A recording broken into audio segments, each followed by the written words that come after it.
Hello everyone, air fryer কিনা কি ঠিক হবে? চলেন আজকে আপনাদের সাথে শেয়ার করি। এয়ার ফ্রায়ার কিনলে কী কী সুবিধা পেতে পারেন, চলেন শেয়ার করা যাক। আমি এয়ার ফ্রায়ারটা আমার নিজের কাজে ব্যবহার করার জন্য কিনেছিলাম, তো এর কিছু ভালো দিক আমি আপনাদের সাথে আজকে শেয়ার করতে চলেছি। তো এই এয়ার ফ্রায়ারটা ছিল একটা ফিলিপস ব্র্যান্ডের এয়ার ফ্রাই, আর এটা ছিল 12 লিটারে। এটার প্রাইস ছিল প্রায় 13,000 টাকার মতো। তো এটা যদি আপনাদের বাসায় থাকে সেক্ষেত্রে আপনারা 80 থেকে 90% খাবার কিন্তু তেল ছাড়াই রান্না করে খেতে পারবেন। এখন এই এয়ার ফ্রায়ারে আপনারা তেল ছাড়া যে কোনো জিনিস মচমচে করে ফ্রাই করে খেতে পারবেন। চিকেন ফ্রাই বেস্ট হয়, মানে বোঝাই যায় না যে এটা আসলে তেল ছাড়া করা হয়েছে। কিছু সসেজ এখানে চিপস করে নিয়েছি বাচ্চাদের জন্য। সাউন্ড শুনে বুঝতে পারছেন কতটা ক্রিস্পি হয়েছে। তাছাড়া তো বিভিন্ন চিকেন রোল, সমোচা এই ধরনের আইটেম কিন্তু ইজিলি তেল ছাড়াই মচমচে হয়ে যায়। তাছাড়াও বিভিন্ন খাবার দাবার কিন্তু আপনারা গরম করে খেতে পারেন। এখানে আমি বিভিন্ন ফ্রোজেন আইটেম নিয়ে আসছি, আর এগুলো এয়ার ফ্রায়ারে দিয়ে মচমচে এবং ক্রিস্পি করে যে কোনো সময় এটা ফ্রাই করে নিতে পারি। এই সময়ও কিন্তু খুব বেশি কম লাগে, খুব বেশি সময় লাগে না এটাতে। তো আবার কিন্তু অনেকে প্রশ্নও থাকে যে আপু এটাতে কিন্তু রান্না করলে কি খাবারের টেস্ট কি সেম লাগবে? আসলে খাবারটা কীরকম হবে? আমার কাছে মনে হয় খুব বেশি পার্থক্য নেই, আমার কাছে খুব বাজে টেস্ট মনে হয় না। এগুলো আমি তেল ছাড়া ফ্রাই করলে আমার কাছে টেস্ট ভালোই লাগে, কোনো খারাপ লাগে না। তো অনেকের ক্ষেত্রে কিন্তু পার্থক্য হতে পারে, অনেকের ভালো নাও লাগতে পারে, কিন্তু আমার কাছে মনে হয়েছে খুব বেশি টেস্টের পার্থক্য আসলে হয় না। আর চিকেন ফ্রাই বলতে পারি যে কোনো রকম আমি বুঝতেই পারিনি, বরং এটা আমার কাছে আরও বেশি ভালো লেগেছে। তো আমি এখানে বিভিন্ন ফ্রোজেন আইটেম নিয়ে আসছি, এগুলো ফ্রাই করে আমি তেল ছাড়াই কিন্তু ভেজে খেয়ে থাকি। বাচ্চাদের বিভিন্ন টিফিন এবং বিভিন্ন স্ন্যাক্স আইটেম কিন্তু এটাতে করা যায়। আমি তো ফ্রেঞ্চ ফ্রাই করি, আমার বাচ্চাকে আমি রেগুলার তেল ছাড়া আলুটা ভেজে দেই। আর এখানে স্প্রিং রোল, বিভিন্ন ধরনের ফ্রোজেন আইটেম। আর পিছনে দেখাচ্ছি যে পিছনে কিন্তু নিয়মকানুন লেখাই আছে যে ফ্রোজেন আইটেমগুলো কীভাবে রান্না করতে হয় বা কীভাবে খেতে হয়।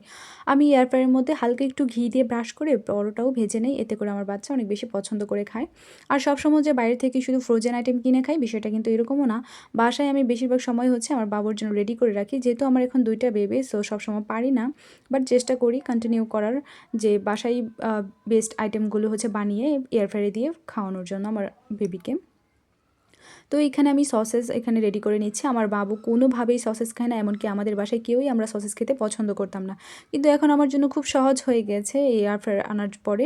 এখন অনেকগুলো সসেস করে আমি একসাথে করে চিপস বানিয়ে সবাই মিলে খাই। এত বেশি মজা হয় যে না খেলে কিন্তু বুঝতে পারবেন না। তো এয়ার ফ্রায়ারে কিন্তু দেখতে পাচ্ছেন আমি তেল ছাড়াই এখন এগুলোকে ভেজে নেব। এয়ার ফ্রায়ারের মধ্যে কিছু জিনিসপত্র ভাজার জন্য টাইম কিছু কম বেশি লাগতে পারে, সেক্ষেত্রে কিন্তু আপনাদের বুঝিয়ে দিলেই হবে। এয়ার ফ্রায়ারে কেক মেক করা যায়, তাছাড়া পুডিং বানানো যায়, বিভিন্ন খাবার দাবার গরম করা যায়, যেগুলো আমি কন্টিনিউ রেগুলার করে থাকি। এটা আনার পর আমার অনেক বেশি সুবিধা হয়ে গেছে সব কিছুতে। এখানে কিন্তু ফাংশন আছে, এটাতে দিয়ে প্লে হবে।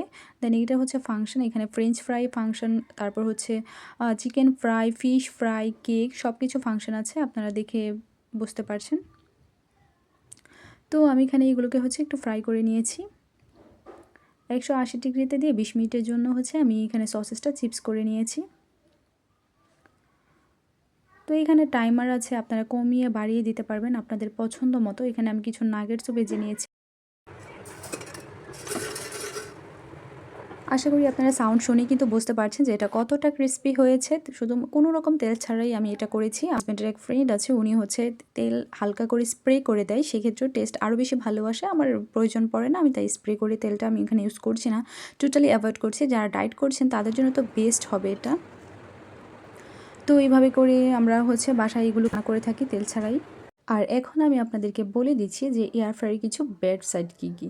এয়ার ফ্রায়ারে খুব বেশি তাপমাত্রা দিয়ে কোনো কিছু ফ্রাই করা যাবে না, সেক্ষেত্রে পুড়ে যেতে পারে অথবা বড় কোনো দুর্ঘটনা ঘটতে পারে। আর যদি ফুচকা বা পাতলা টাইপের মুড়ি এই টাইপের কোনো কিছু আপনারা ভাজতে চান বা মচমচে করতে চান, সেক্ষেত্রে এটা করা যাবে না।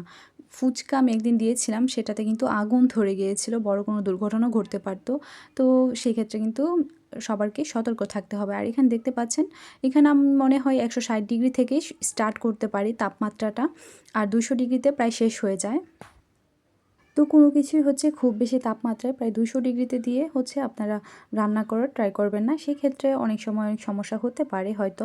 তাছাড়া এয়ার ফ্রায়ারটা বিভিন্ন সময় দেখা যায় আমরা চিকেন ফ্রাই করলে, ফিশ ফ্রাই করলে নিচে তেল মশলা লেগে যেতে পারে, সেক্ষেত্রে আপনারা চেষ্টা করবেন সাথে সাথে এয়ার ফ্রায়ারটা ক্লিন করে নিতে। আর যদি চান যে এয়ার ফ্রাই ক্লিনিং ভিডিও, তাহলে আমি সেটাও শেয়ার করব। আমি খুব সহজে এয়ার ফ্রাই যত বেশি ময়লা হোক, আমি একটা মাত্র টিপস ফলো করে এটাকে আমি পরিষ্কার করে নিতে পারি। সো এটার ভিডিও একদিন শেয়ার করব। খুব সহজে আপনারা আপনারা কীভাবে এয়ার ফ্রায়ারটা ক্লিনিং করে নিতে পারেন। তো আজকের ভিডিও লাস্টে আমি একটা কথাই বলবো যে এয়ার ফ্রায়ার কেনার পর আমার অনেক উপকৃত হয়েছে এবং যারা ডায়েট করছে তারা তেল ছাড়াই অনেকগুলো খাবার এখানে আমি রান্না করে খেতে পারি। তো এটা কেনার ভালো সাইডই হচ্ছে সবচেয়ে বেশি। তো আজকের মতো ভিডিওটা এখানেই শেষ করছি। ধন্যবাদ সবাইকে।